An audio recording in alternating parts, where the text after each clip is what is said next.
இப்போ நானும் சிவா மாதிரி கைத்தட்டு தான் ஆரம்பிக்கணும் ஆசைப்படுறேன். அதான் பிரணவ்.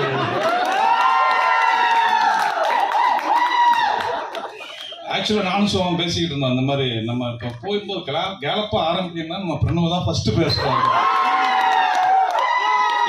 உண்மையிலே படத்துல வந்து சாங்ஸ் இல்லை, அதனால தான் அவங்க சாங்ஸ் தனியாக போடல. ஆனால் படத்தில் ரீரிகார்டிங் பதில் ஒரு 3 சாங் மாதிரி அங்கங்கே வருது. ரொம்ப அருமையாக பண்ணியிருக்கீங்க, சூப்பர். அப்புறம் தான் தெரியும் சந்தோஷோட அசிஸ்டன்ட் ரொம்ப நல்லா பண்ணியிருந்தாங்க. அப்புறம் அந்த படம் பார்த்துட்டு இப்போ தான் வரேன். அந்த படம் பார்க்க போகிறப்போ 2 பேரும் வாசலில் எல்லாரையும் வரவேற்றிருந்தாங்க டைரக்டரோட சேர்ந்து.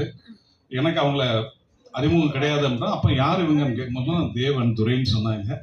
உண்மையிலே அவங்களுடைய உழைப்பை பாராட்டணும்.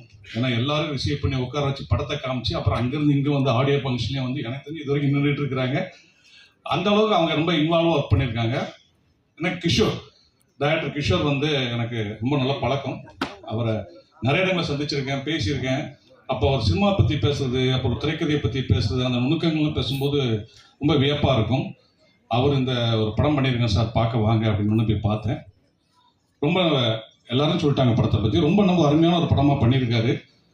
பொதுவாக அந்த முனிஷ்காந்த் சாரை பற்றி சொல்கிறாருந்தா, நான் வந்து இப்போ இல்லை, நான் ஒரு 2-3 வருஷத்துக்கு முன்னாடி, அப்போ அவர் நல்ல பிரபலமாக, இப்போ இருக்கிற அப்போ பிரபலமாக நடிகர் தான்.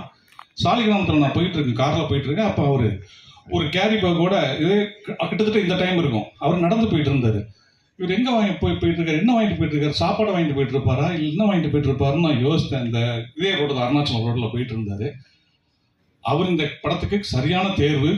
ஒரு மிடில் கிளாஸ் உடைய ஃபேமிலி மேன் எப்படி இருப்பாருன்றதை கரெக்டாக அவர் படத்தில் வந்து அழகாக பெர்ஃபார்மன்ஸ் பண்ணியிருந்தார்.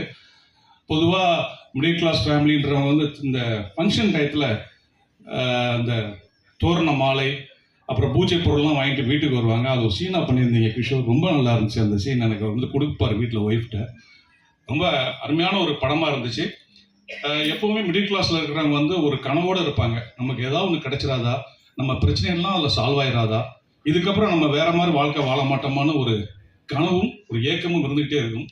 அந்த கனவும் ஏக்கத்தில் இருக்கக்கூடிய ஒரு மிடில் கிளாஸ் ஒருத்தருக்கு, மிடில் கிளாஸ் இருக்க ஒருத்தனுக்கு ஒரு நல்ல வாய்ப்பு கிடைக்குது. அந்த வாய்ப்பை அவன் தவற விட்டுருந்தான். அந்த வாய்ப்பு தவற விட்ட வாய்ப்பு மறுபடியும் அவன் கிடைக்கிறதுக்காக அவன் படம் முழுக்க போராடுறான். அந்த வாய்ப்பு அவனுக்கு கிடைச்சதா கிடைக்கலையா, கிடைச்சதுக்கு அப்புறம் அவன் என்ன முடிவெடுத்தான்றதான் அந்த படத்துடைய ஒரு லாக் லைன் ஸ்டோரின்னு சொன்னான். ஸ்பாயில் பண்ணல, கரெக்டா? இதான்